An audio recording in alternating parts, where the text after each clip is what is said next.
আমাদের third online উইকলিও হয়ে গিয়েছে এবং সেটার কেমিস্ট্রি কোয়েশ্চেনগুলো আজকে সলভ করব। তো আমাদের কোয়েশ্চেনগুলো দেখি। প্রথম কোয়েশ্চেন হচ্ছে কি, হাইড্রোজেন পরমাণুর বামার সিরিজের ল্যামডা, আচ্ছা ল্যামডা ইকুয়ালস বামার সিরিজ বলছে, তার মানে আমার n ইকুয়ালস টু 2, এটা ফার্স্টে এখানে ধরে নিতে হবে যে n ইকুয়ালস টু 2, যেহেতু বামার সিরিজ বলছে। ল্যামডা ইকুয়ালস টু কি দিছে, k ইন্টু এত স্কোয়ার হলে k এর মান আর এইচ মানে রিডবার্গ ধ্রুবক, এই জিনিসটা হচ্ছে আমাদের রিডবার্গ ধ্রুবক। রিডবার্গ ধ্রুবকের মাধ্যমে প্রকাশ করো। আচ্ছা, তাহলে আমরা রিডবার্গ ধ্রুবকের মেইন সমীকরণটা কি জানতাম? আমরা মেইনলি কি জানতাম আগে এটা একটু এই পাশে লিখে ফেলি। আমরা জানতাম যে 1 by lambda equals to R H Rydberg ধ্রুবক into 1 by n low square minus 1 by n high square. এটা দেখতে কিরকম ছিল আমাদের, যে এটা যদি আমার একটা পরমাণুর স্ট্রাকচার হয়, এটা যদি আমাদের একটা পরমাণুর স্ট্রাকচার হয় আর ইলেকট্রন যদি এই যে উপর থেকে তৃতীয় থেকে সাপোজ আমার একে আসলো এইভাবে, তাহলে আমাদের এখানে এন লো কত, এন লো মানে লোয়েস্ট এখানে কত, একটা হচ্ছে আমার 3 থেকে কোথায় গেছে, একে গেছে, তা আমাদের এখানে লো কত 1 লো, আর এন হাই কত 3। তো এই সূত্রটা আমাদের এরকম যে গেলে আমাদের যেই তরঙ্গ দৈর্ঘ্য যেটা আমাদের বিকিরণ করবে, যেই শক্তি আলোক শক্তি বিকিরণ করবে, সেটা ল্যামডা বা তরঙ্গ দৈর্ঘ্য হবে এরকম। এটা ছিল আমাদের রিডবার্গের সূত্র। তা এই সূত্রের সাথে এখন যদি আমি কোয়েশ্চেনে যেটা দিছে সেটা যদি তুলনা করি, কোয়েশ্চেনে একটা জিনিস বলে দিচ্ছে কি n ইকুয়ালস টু 2, তাই এই সমীকরণে আগে n ইকুয়ালস টু 2 বসায়নি, R H into 1 by n low মানে 2তে আসছে না, তার মানে এটা n equals to 2 square minus 1 by n high square. Okay, এবার আমরা চেষ্টা করব যে আমাদের কোয়েশ্চেনে যেটা দিয়ে রাখছে, কোয়েশ্চেনে আমাদের যে সমীকরণটা দিয়ে রাখছে সেটাকে এটার মতো করে প্রকাশ করার চেষ্টা করব। কোয়েশ্চেন এটাকে ফার্স্টে লিখি, lambda equals to k into n square divided by n square minus 2 square. আমার এখানে কি আছে 1 বাই ল্যামডা, তার মানে এটাকে উল্টাই দিব দুই সাইডকে, 1 বাই ল্যামডা সমান সমান 1 by k into n square by 2 square minus 2 square divided by n square. এখন এটাকে যদি ক্যালকুলেশন করি কি আসতেছে আমার, ভেঙে দিলে n square by n square minus 2 square by n square এরকম আসতেছে। তাহলে এইটার জায়গায় আমরা এখন এটা যদি লিখে ফেলি, এটাকে নিয়ে যাব বাস। এবার যে আমাদের এখানে যেটা নোটিস করতে হবে, ম্যাথ আমাদের হয়ে গেছে। এখানে আমাদের কত আছে 1 না, এন হাই এর উপরে এখানে আমাদের কত আছে 2 আছে, তার মানে আমার এটাকে কত দিয়ে ভাগ দিতে হবে, নিচে 2 স্কোয়ার দিয়ে ভাগ দিতে হবে। এটাকে ভাগ দিলে এই সাইডেও 2 স্কোয়ার চলে আসবে, এখানেও 2 স্কোয়ার চলে আসবে, এই সাইডেও দিলে আমার 2 স্কোয়ার দিতে হবে, রাইট? এটাই তো নাকি? এখন তাহলে আমরা কি করতে পারি নেক্সট? আচ্ছা না, এই জায়গায় 2 স্কোয়ার আসবে না, এই জায়গায় 2 স্কোয়ার আসবে, তাই তো ভাগ দিছে এই সাইডে, ডান সাইডে ভাগ দিছি, তাহলে আবার ভাগ দিছি আবার গুণও দিয়ে দেবো একই সাথে, গুণ দিলে আসবে এখানে 2 স্কোয়ার চলে আসবে। এবার নেক্সট লাইনটা তাহলে সিম্পলিফাই করি, 1 বাই ল্যামডা ইকুয়ালস টু 2 দুগুণ উপরে আসে 4, নিচে থাকে কি কে ইন্টু এখানে আমার এন স্কোয়ার কাটা চলে গিয়ে থাকে কি 1 বাই 2 স্কোয়ার মাইনাস এখানে আমার 2 স্কোয়ার কাটা চলে গিয়ে কি থাকে 1 বাই এন স্কোয়ার, রাইট? এবার একটু এটার সাথে আমরা ডান পাশেরটাকে মিলাইলে কিন্তু আমাদের অনেক অ্যান্সার মিলে যাইতেছে। 1 বাই ল্যামডা মিলছে, এখানে 1 বাই 2 স্কোয়ার, এখানে 1 বাই এন হাই স্কোয়ার, এই যে এখানে 1 বাই এন স্কোয়ার দিচ্ছে ওরা, এখানে 1 বাই 2 স্কোয়ার মিলে গেছে সবকিছু। যেহেতু মিলে গেছে, তার মানে আমাদের এই যে এখানে যে জিনিসটা আছে, এই যে এই পার্টটা আর এই পার্টটা দিলে আমার সমান হবে। তাহলে আমার রিডবার্গের ধ্রুবকের আর এইচ সমান সমান এদিকে কত আসবে 4 বাই কে। এখন কোয়েশ্চেনে কি চাইছে যে কে এর মান আর এইচ এর মাধ্যমে প্রকাশ করতে হবে, তার মানে কে সমান সমান কত হবে, কে এটাকে যদি বাম পাশে নিয়ে আসি তাহলে 4 বাই আর এইচ, এটা হচ্ছে আমাদের অ্যান্সার। আমাদের পরবর্তী প্রশ্নে দিচ্ছে যে হাইড্রোজেন পরমাণুর ইলেকট্রনের দুটি ভিন্ন শক্তি স্তরের শক্তির পার্থক্য 245.9 কিলোজুল পার মোল। আচ্ছা, তার মানে আমার যদি এটা একটা হাইড্রোজেন পরমাণু হয়, ধরি এটা আমাদের একটা হাইড্রোজেন পরমাণু, তাহলে এখানে বলছে কি দুইটা ভিন্ন শক্তি স্তরের শক্তির পার্থক্য। এখন ধরলাম এইটা একটা শক্তি স্তর, এটা আরেকটা শক্তি স্তর, এই দুইটার মধ্যে আমাদের শক্তির পার্থক্য ডেল ই সমান সমান কত দিছে 245.9 কিলোজুল পার মোল। আর কি কি দিছে, উচ্চতর শক্তি স্তর থেকে নিম্ন শক্তি স্তরে ইলেকট্রনটি লাফিয়ে পড়লে, মানে ইলেকট্রন আমার এখান থেকে এইখানে গেছে, এদিকে গেছে, লাফিয়ে পড়লে বিকিরিত শক্তির আলোক রশ্মির তরঙ্গ দৈর্ঘ্য আর ফ্রিকোয়েন্সি হিসেব করো। আচ্ছা, আমাদের এটা একটা সূত্র ছিল কিন্তু এরকম, যে এই যে শক্তি স্তর শক্তির পার্থক্য এটা সমান সমান হচ্ছে hc/λ একটা ছিল। এই hc/λ থেকে কিন্তু আমরা রশ্মির তরঙ্গ দৈর্ঘ্য আর ফ্রিকোয়েন্সি দুটাই বের করে ফেলতে পারবো।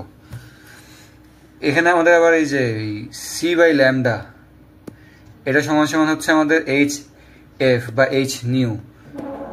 এখানে আমাদের এই নিউ যেটা হচ্ছে মানে মেইন সূত্র কিন্তু আমাদের এখানে এইটা, এই পুরোটা হচ্ছে আমাদের মেইন সূত্র। এসএসসি তো শিখে আসছো, এসএসসি তে অনেকগুলো ম্যাথ করে আসছো, বর্ণালীর ম্যাথ। তাই এটা হচ্ছে আমাদের ফ্রিকোয়েন্সি।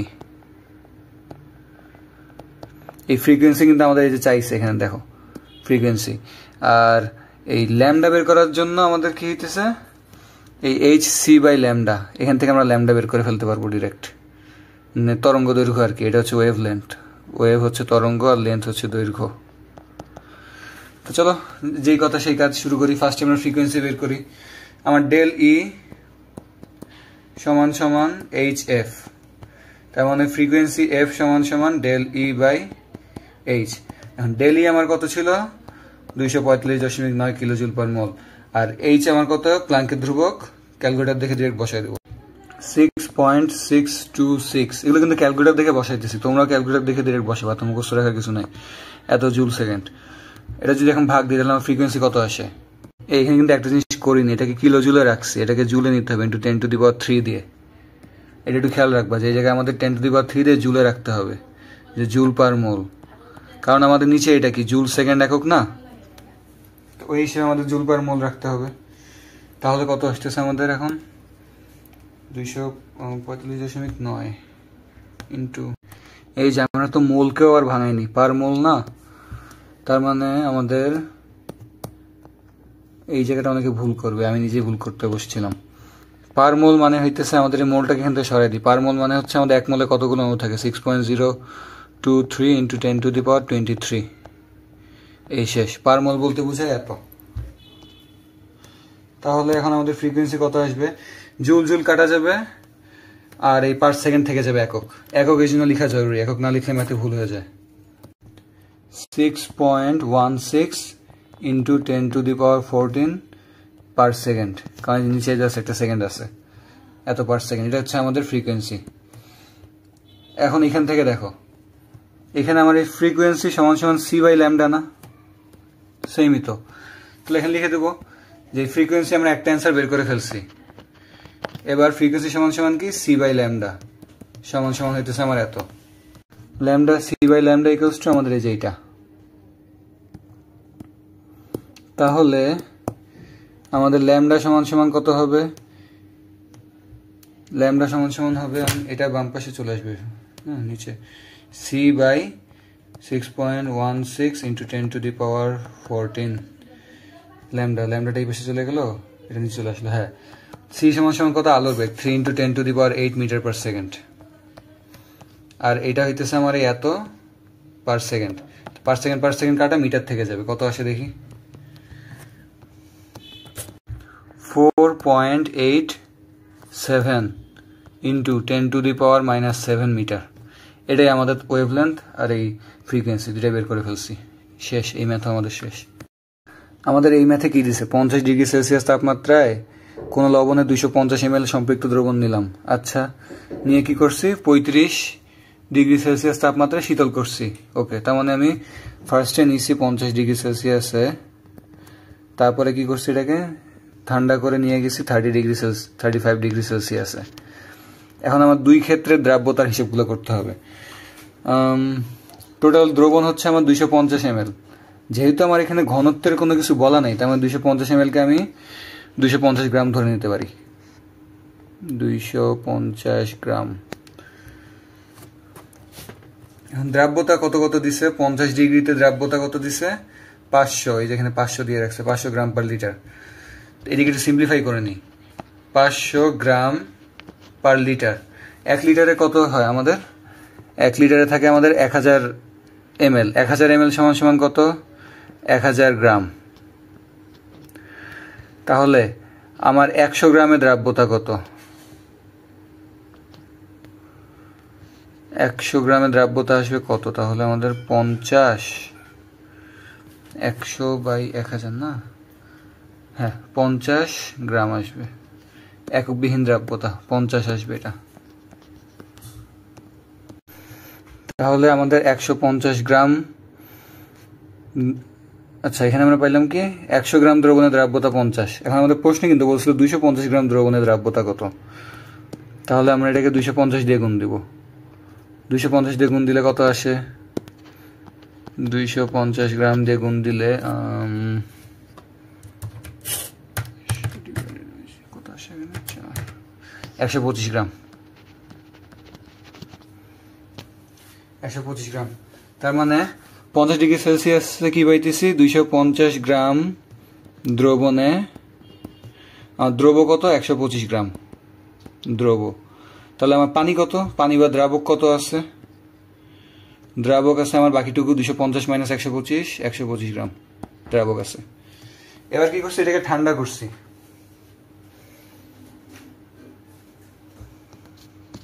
ঠান্ডা করার কারণে এখন আমরা আবার সেম প্রসেস করব 35 ডিগ্রি সেলসিয়াসের ক্ষেত্রে। দিছে এখানে কি 100 গ্রাম পার লিটার।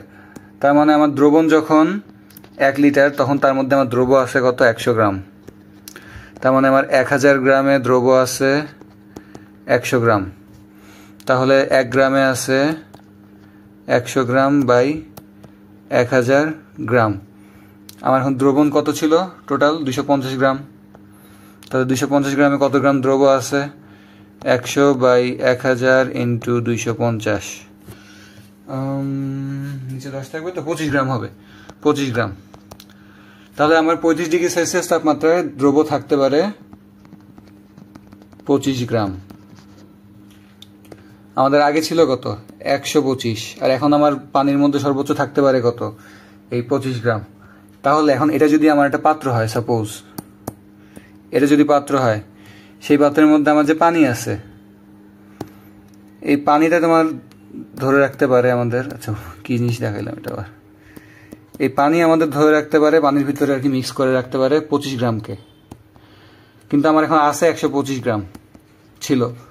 তো এখন থেকে এই 125 গ্রাম থেকে আমাদের এখন আছে 25 গ্রাম। তাহলে বাকিটুকু কি হবে?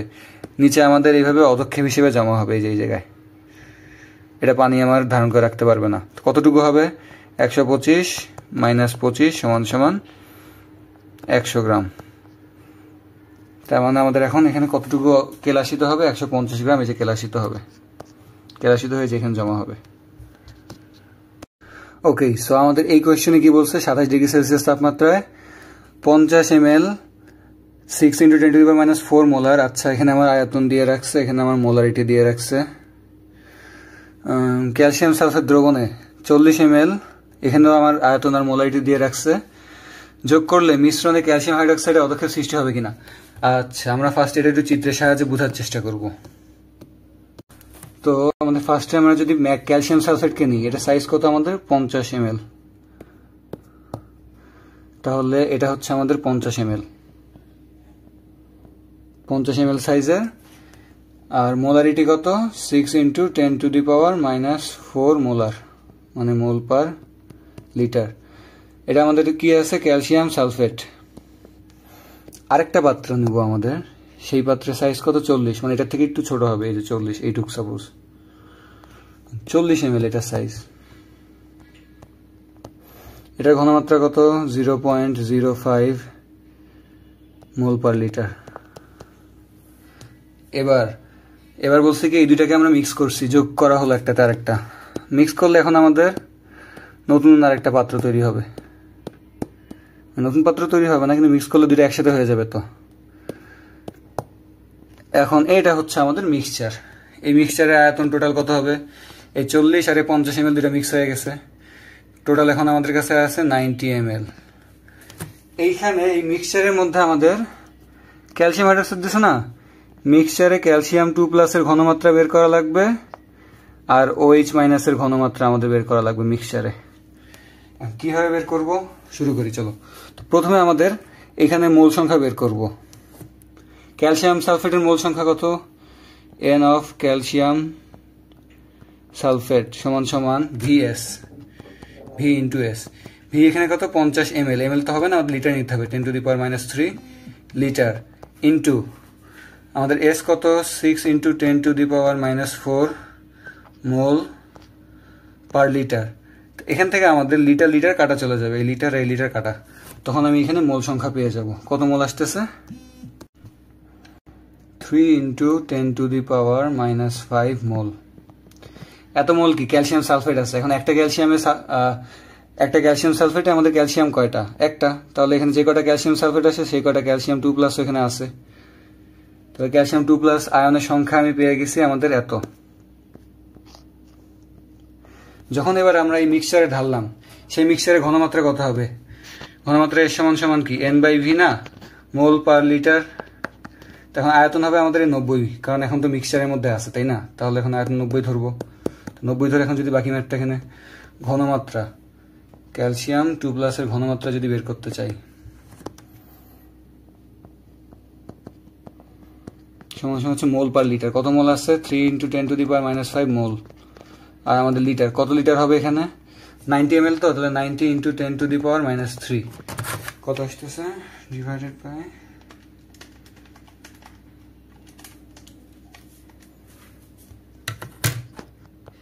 ক্যালসিয়ামের ঘনমাত্রা আসতেছে 3.33 × 10⁻⁻4 মোলার। সেম ভাবে আমরা এখন ক্যালসিয়াম এখানে কি দিচ্ছে? হাইড্রোক্সাইড না? তাহলে এখন আমরা হাইড্রোক্সিল আয়নের ঘনমাত্রা বের করব। প্রথমটা এখানে রেখে দিলাম এটা।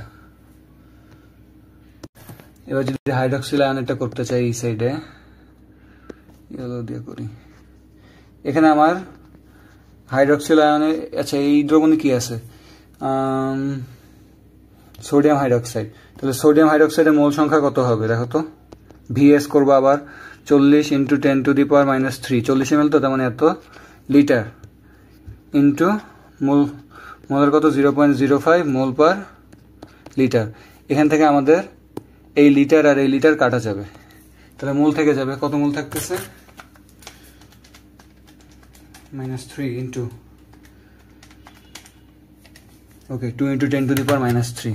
2 × 10⁻³ 2 × 10⁻³ মোল সোডিয়াম হাইড্রোক্সাইড আছে। এখন 1 মোল সোডিয়াম হাইড্রোক্সাইডে হাইড্রোক্সিল আয়ন কয়টা?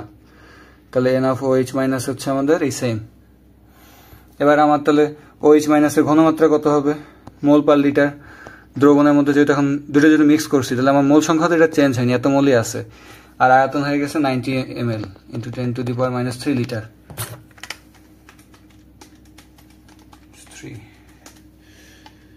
0.0222 মোল পার লিটার বা মোলার। তো এখন আমাদের হাইড্রোক্সিল আয়নের ঘনমাত্রাও পেয়ে গেছি, ক্যালসিয়ামের ঘনমাত্রাও পেয়ে গেছি। তাহলে ক্যালসিয়ামের KIP এখন কত হবে? এখানে বের করি আসো। KIP of calcium sulphate. এখন ক্যালসিয়াম ভাঙলে আমাদের এই যে calcium sulphate, sorry calcium hydroxide, sulphate কেন লিখছি? ক্যালসিয়াম হাইড্রোক্সাইড দুইটা থাকে। ক্যালসিয়াম হাইড্রোক্সাইড ভাঙলে আমার ক্যালসিয়াম 2+ একটা তৈরি হয়, আর হাইড্রোক্সিল আয়ন কয়টা থাকে? দুইটা তৈরি হয়। তাহলে এটা KIP তে কি হবে? ক্যালসিয়াম 2+ এর যে ঘনমাত্রা আছে সেটার উপরে কোনো পাওয়ার হবে না, কারণ এখানে আমার 1 আছে, ইনটু OH এর যেই ঘনমাত্রা সেটার উপরে কোনো পাওয়ার হবে? হ্যাঁ, এখানে 2 আছে না, তাই এখানে 2 হবে। এখন যদি এইটা আর এটাকে এখানে বসায় যদি এখন গুণ করে দাও, তাহলে দেখো কত আসে। আসতেছে 1.64 × 10⁻⁻7 মোলার। সরি, মোলার টলার কিছু না, একক নাই তো এটা। এখন এটা কি আমাদের কোয়েশ্চেনে দেয়া KSP থেকে ছোট? KSP হচ্ছে 1.8 আর এটা হচ্ছে 1.64। হ্যাঁ, তার মানে ছোট। is less than 1.8 × 10⁻⁻7। সুতরাং KIP is less than KSP। তার মানে কি অধক্ষেপ পড়বে? না, পড়বে না। আচ্ছা, আমাদের এই প্রশ্নে কি বলছে? 27°C তাপমাত্রায় 150 ml সম্পৃক্ত জলীয় দ্রবণে এত আপেক্ষিক গুরুত্বের দ্রব্য আছে। আচ্ছা, দ্রবের আপেক্ষিক গুরুত্ব বলতে বোঝায় আমার এখানে ঘনত্ব, তার মানে ঘনত্ব রো ইকুয়ালস টু কত 1.2। এখানে যেহেতু আমাদের এটা গ্রামে দেওয়া আছে 24 গ্রাম, তার মানে এটা আমাদের গ্রাম পার এমএল হবে, গ্রাম পার এমএল। এবার কি বলছে এখানে, যেমন দ্রবের পরিমাণ এম সমান সমান কত 24 গ্রাম। এখন কিন্তু সবকিছু আমরা দ্রব এর করতেছি, দ্রবের পরিমাণ 24 গ্রাম, আমরা সমান সমান রো সমান সমান কি জানি, আমরা এখান থেকে দ্রবের আয়তন মেইনলি বের করতে চাইতেছি, ঠিক আছে। দ্রবের একটা আয়তন আসবে, সেটাকে বের করি। Rho equals to m by v, v equals to m into rho. M আমার কত 24 গ্রাম, রো কত 1.2 গ্রাম পার এমএল।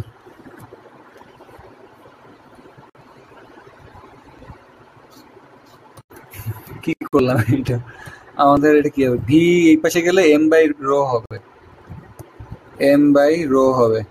এম সমান সমান 24 গ্রাম, রো কত, রো হচ্ছে 1.2 গ্রাম পার এমএল। এমএলটা তাহলে আমার উপরে উঠে যাবে, গ্রাম গ্রাম কাটা 24 ডিভাইড বাই 1.2 কত আসে 20 গ্রাম। তাহলে 20 গ্রাম হচ্ছে আমার দ্রব, ও সরি 20 এমএল, গ্রাম গ্রাম তো কাটা গেছে, দ্রবের আয়তন বের করছি 20 এমএল। 20 এমএল হচ্ছে আমাদের দ্রব, অর্ধেক ক্যালকুলেশন ডান। এখন আমাদের দ্রবণ সমান সমান আমরা কি জানি, দ্রবণ আমরা জানি যে আমাদের দ্রবণে কি কি থাকে, এক হচ্ছে দ্রব থাকে, দুই হচ্ছে কি দ্রাবক থাকে বা পানি থাকে যেটাতে মিক্স করে। এটা এই ক্লাস 6-7 এর কনসেপ্ট, আমিও ক্লাস 6-7 পড়ছি, আমার বোনকেও পড়াইছি। আচ্ছা, দ্রবণের আয়তন কত দিচ্ছে আমার 150 ml, তার মানে এটা আমার 150 ml, আর এদিকে দ্রব কত ml পাইছি 20 ml। তাহলে দ্রাবক বা পানি সেটার অ্যামাউন্ট কত থাকবে দেখি তো, দ্রাবক সমান সমান আসবে 150 থেকে যদি 20 মাইনাস দিই 130 ml। এখন আমার দ্রবের ঘনত্ব কিন্তু বলছে যে এত 1.2, কিন্তু দ্রাবকের ঘনত্ব বলে নাই। এখন পানির ঘনত্বটাকে আমরা ইউজুয়ালি 1 গ্রাম পার এমএল ধরে নিই, বুঝছো। তাহলে এখন 1 গ্রাম পার এমএল যদি ধরি, পানির অ্যামাউন্ট তাহলে আমাদের কত গ্রাম আসতেছে দ্রাবকের, হিসাব করো তো। এই সেম কাজ আবার করব, পানির রো ধরি কত 1 গ্রাম পার এমএল, আর আমার এখানে ভি দেয়া আছে, তাহলে এখন এম বের করতে চাইতেছি। Rho equals to m by v, তাহলে এখান থেকে এম ইকুয়ালস টু কি আসবে রো ইন্টু ভি। এখানে আমার রো এর অ্যামাউন্ট কত, রো হচ্ছে 1 গ্রাম পার এমএল ইন্টু ভি এর অ্যামাউন্ট কত 130 ml, এই যে 130 ml। এটা আমার কাটা চলে গেলে 130 গ্রাম পানি।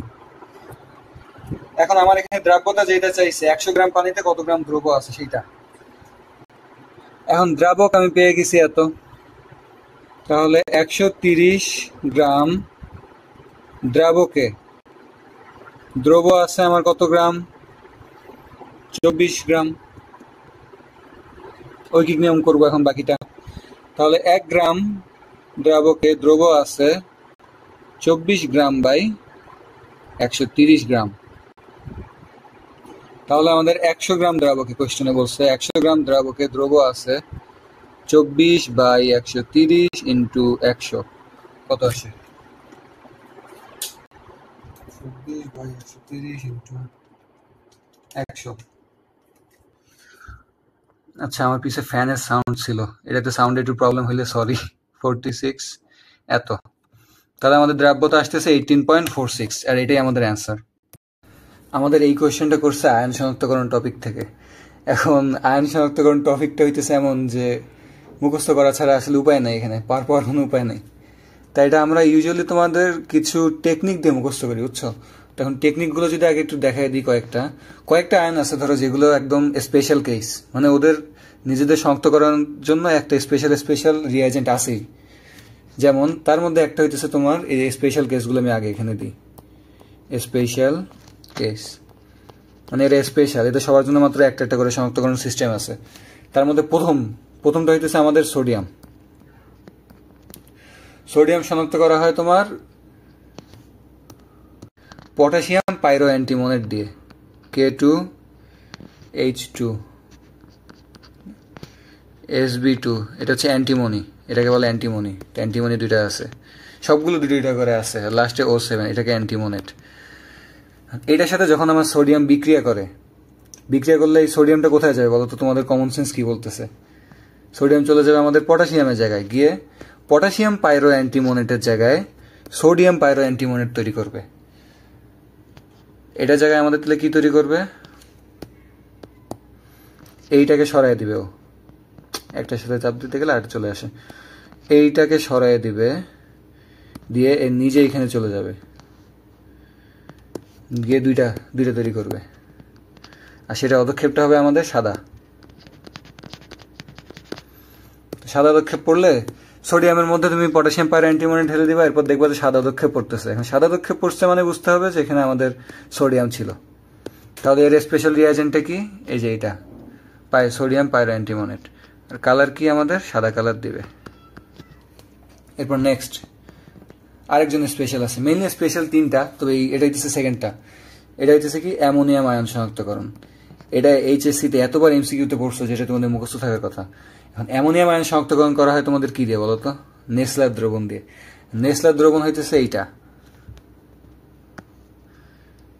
K2 মানে পটাশিয়াম টেট্রায়োডো, আয়োডিন 4টা, আর এখানে মার্কিউরেট, পটাশিয়াম টেট্রায়োডো মার্কিউরেট।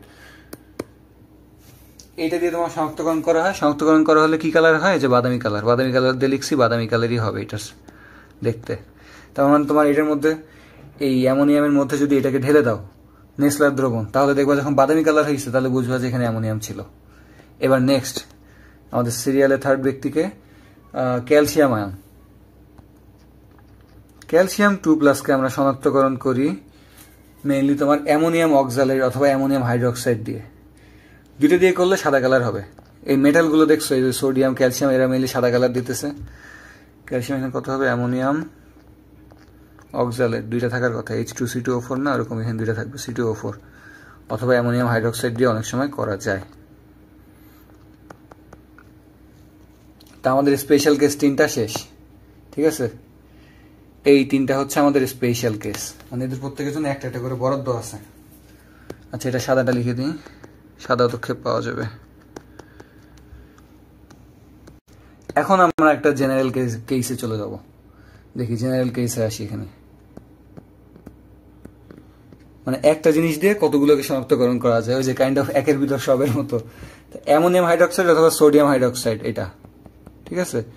অ্যামোনিয়াম হাইড্রোক্সাইড অথবা এটার জায়গায় তুমি চাইলে সোডিয়াম হাইড্রোক্সাইডও দিতে পাবা। এই দুইটা দিয়ে আমাদের ফার্স্ট অফ অল কি শনাক্তকরণ করা যায়? আয়রন 2+ শনাক্তকরণ করা যায়। আয়রন 2+ কি কালার দেয়? সবুজ কালার দেয়, কাইন্ড অফ বটল গ্রিন টাইপের কালার দেয়। বটল গ্রিন কালারটা একটু গুগলে সার্চ দিয়ে দেখে নিও, অনেক সুন্দর একটা কালার।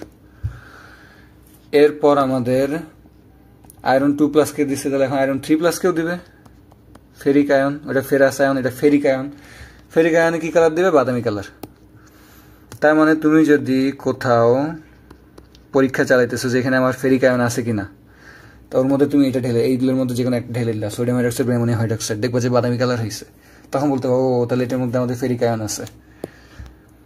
এবার নেক্সটটা দেখি, তোমরা যদি ইউনিভার্সিটিতে উঠো তখন দেখবা যে তোমাদের সব টাইট্রেশন করাইতেছে, তখন এরকম কালারগুলো মানে রিয়েল লাইফে দেখতে পারবা।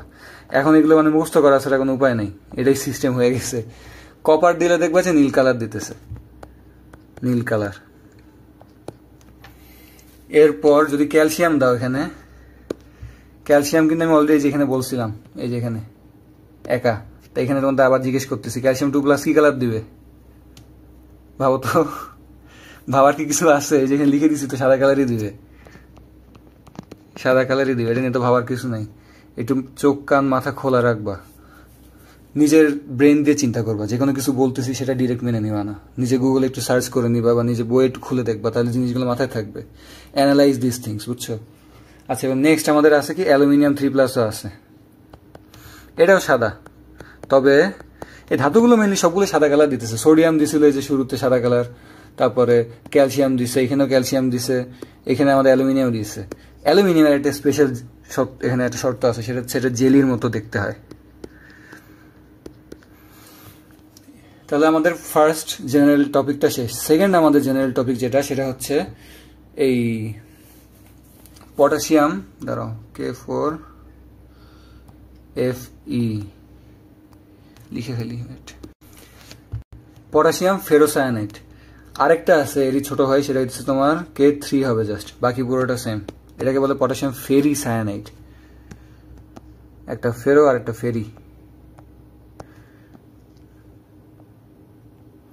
এবার দেখো, যেহেতু আমি দুটো দিছি, এটা দিয়ে কি কি শনাক্তকরণ করা যায়, বড় ভাইকে দিয়ে দেখি।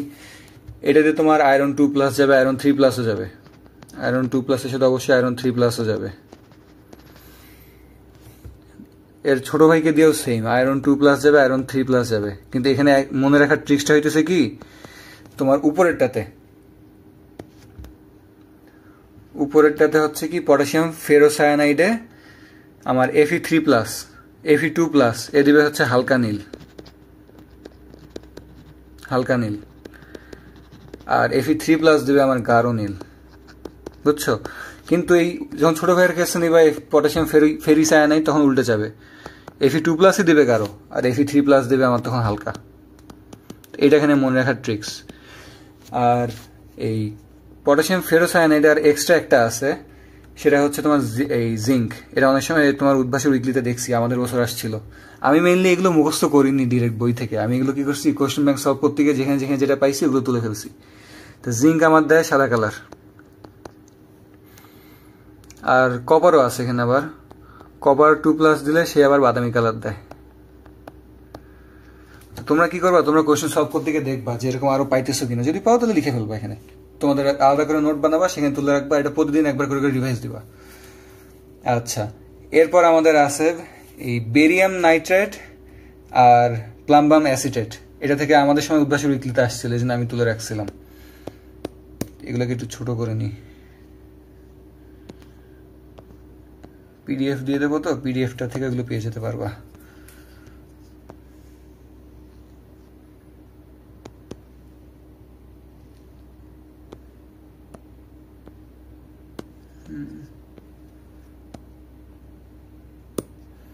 নেক্সট যাই, চলো। নেক্সটে এই দুটো একটু খেয়াল রাখবা, বেসিক্যালি উদ্ভাসে এগুলো আমাদের দেয় বেশি। বেরিয়াম নাইট্রাইড আর একটা কি প্লাম্বাম অ্যাসিটেট, CH3COO2। এই দুইটাকে আমার শনাক্তকরণ করা হয় সেম জিনিস দিয়ে, সেটা কি সালফেট আয়ন। সরি, এই দুইটা দিয়ে আমাদের শনাক্তকরণ হয়, সালফেট আয়নকে শনাক্ত করি আমরা এই দুইটা দিয়ে। তার মানে কোনো দ্রবণের মধ্যে এই দুইটা যদি ঢেলে দাও, এখন সেটা যদি তোমার সালফেট আয়ন থাকে, তাহলে কি কালার দিবে, সাদা কালার দিবে। আর যদি সেটা তোমার বাই চান্স আরেকটা জিনিসও সেটা সাদা কালার দিবে, সাদা কালার দিলে সালফেট আয়নও হইতে পারে, আবার কার্বনেট আয়নও থাকতে পারে, দুইটাই সাদা কালার দেয়। এখন তো সমস্যায় পড়ে গেলাম। এখন এটা থেকে উদ্ধারের উপায় কি? উপায় হইতেছে তোমার যে সালফেট আয়ন আছে, সেটা পরে যদি তুমি এটার সাথে HCl যোগ করো, সেটা দ্রবণীয় হবে না। কিন্তু কার্বনেট আয়ন যদি থাকে, সেখানে যদি তুমি পরে HCl দাও, সেটা আমার দ্রবণীয় হবে। এটা যেহেতু তোমার দুইটাই সাদা কালার দিতেছে, তাই এটা অনেক সময় স্টুডেন্ট কনফিউজ করে দেয়। তাই এগুলো পড়লে যে কমন পড়বে তাও বলা যায় না, মেইন বইয়ের থেকে আবার অনেক সময় বাইরে থেকেও দিয়ে দেয়। এবার দেখি নেক্সট আমাদের কোনটা আছে। নেক্সট হচ্ছে আমাদের অ্যামোনিয়াম সায়ানাইড। এটা মনে হয় ইঞ্জিনিয়ারিং কোশ্চেন ব্যাংকে আসছিল, আমি তোলার সময় মনে আছে নাকি, এটা মনে হয় আমাদের সময় কুয়েটের এক্সামে আসছিল। এখন ততদিনে আমি এটা পড়ি নাই, পড়ার পর এটা তুলে ফেলছিলাম খাতায়। এটা দিয়ে আমাদের আয়রন 2+ আর আয়রন 3+ শনাক্তকরণ করা হয়। আয়রন 3+ এখানে তোমার লাল কালার দেয়, আয়রন 2+ কি কালার দেয় এটা আমি নোট করিনি, তোমরা একটু এটা বই দেখে লিখে ফেলবা, নিজের একটু রিসার্চ করে দেখবা যে এটা কালার অ্যাকচুয়ালি কি কালার দেয়, কোন স্যারের বইয়ে আছে আর কি কালার দেয় দেখবা। এরপর আমাদের ক্লোরাইড আয়ন আমরা শনাক্ত করি কি দিয়ে জানো? এই ক্লোরাইডের কোশ্চেনটাও দেখছি বেশ কয়েকবার। সিলভার নাইট্রেট সাথে যদি তুমি ক্লোরাইড আয়ন দাও, তাহলে কি হয়ে যায় জানো? সিলভার ক্লোরাইড তৈরি হয়। সিলভার ক্লোরাইডে কোন পদক্ষেপ হয়? সিলভার ক্লোরাইডের কালার সাদা কালার। তাই এই সিলভার নাইট্রেট দিয়ে আমাদের শনাক্তকরণ করা হয় ক্লোরাইড আয়ন।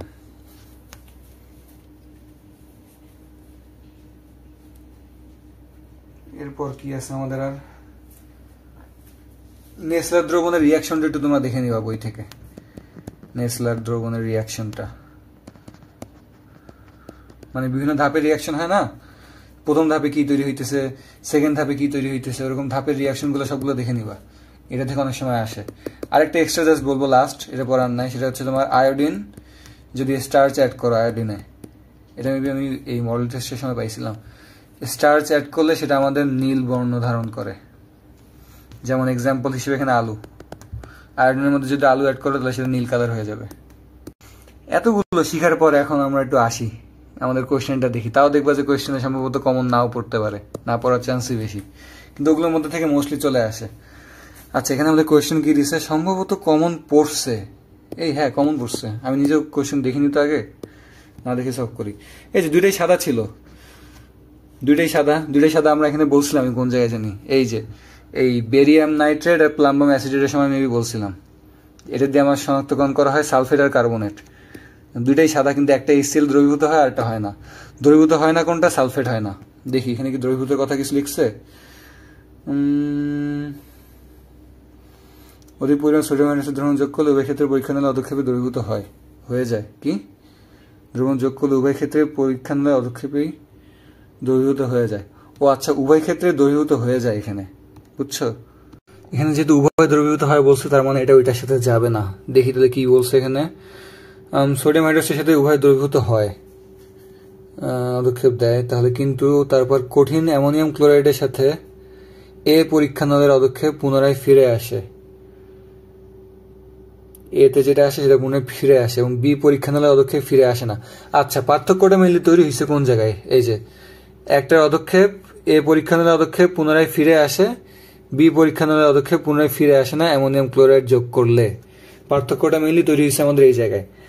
তার মানে আমাদের এখানে তিনটা রিয়াকশন দেখাইতে হবে। ফার্স্ট অফ অল এ চিহ্নিত করতে হবে, করার পর সেটা সোডিয়াম হাইড্রোক্সাইডের সাথে যে বিক্রিয়া দেয় সেটা দেখাইতে হবে, তারপরে এটার সাথে বিক্রিয়া যে কোনটা ফিরে আসে আর কোনটা ফিরে আসে না, এইখানে আমাদের পার্থক্যটা মেনলি করতে হবে।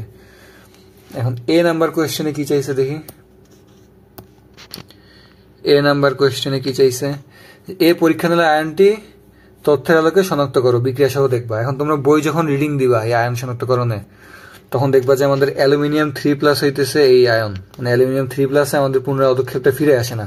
কি ফিরে আসে না সেটা দেখাইতেছি। Aluminium 3+ ion, first of all এটা শনাক্তকরণ করলাম।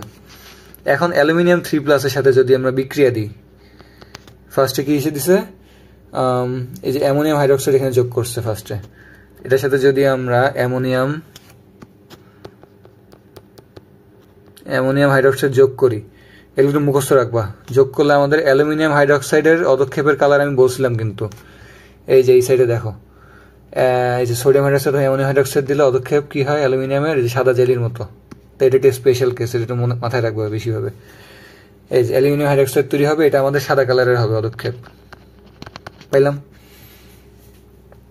এরপরের ধাপে কি বলছে, এটাকে আমার সোডিয়াম হাইড্রোক্সাইড যোগ করছে এক্সট্রা, এই যে এখানে এই কালিতে তো বোঝা যায় না, এই যেখানে সোডিয়াম হাইড্রোক্সাইড যোগ করছে এক্সট্রা। তাহলে আমাদের নেক্সট 1 নম্বর রিয়াকশন হচ্ছে এটা, দেখাই ফেলছি এখানে। এবার 2 নম্বর রিয়াকশন কি? 2 নম্বর হচ্ছে আমার এই যে অ্যালুমিনিয়াম হাইড্রোক্সাইডটা তৈরি হলো, এটাকে এখন নিব। এখানে আমার আবার কি জানি অ্যাড করছে ওরা, সোডিয়াম হাইড্রোক্সাইড না, এটাকে এখানে নিছি। এবার এটার সাথে কি অ্যাড করছে? সোডিয়াম হাইড্রোক্সাইড অ্যাড করছে কোয়েশ্চেনে, দেখো সোডিয়াম হাইড্রোক্সাইড অ্যাড করলে আমাদের এখানে তৈরি হয় সোডিয়াম অ্যালুমিনেট, AlO2। এই রিয়াকশনটা মুখস্থ রাখবা। আর তার সাথে H2O বা পানি তৈরি হয় বাকিটা দিয়ে।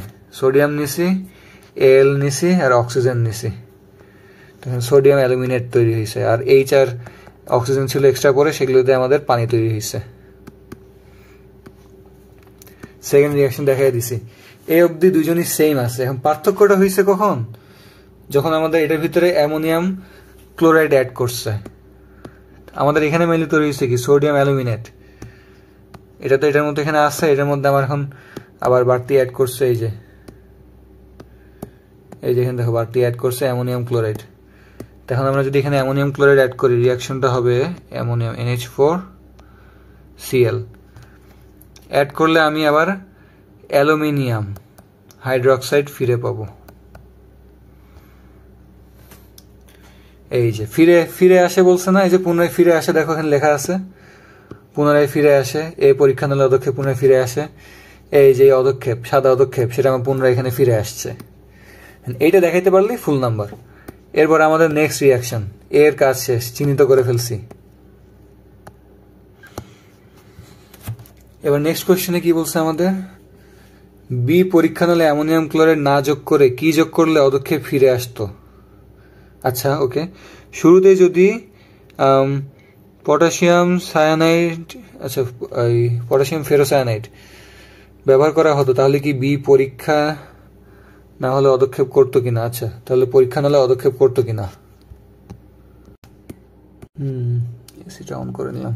আচ্ছা এখন কি দিচ্ছে যে বি পরীক্ষা নলের, আচ্ছা বি পরীক্ষা নলে কি আছে আগে আমাদের এটা চিহ্নিত করতে হবে। সাদা, অ্যামোনিয়াম হাইড্রোক্সাইডের সাথে সাদা তৈরি করছে।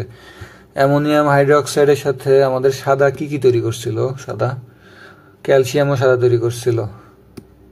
তো এটা ক্যালসিয়াম হবে না, কারণ এখানে আমার আবার এই যে পটাশিয়াম ফেরোসায়ানাইড দিচ্ছে, এটা ব্যবহার করলে কি হতো।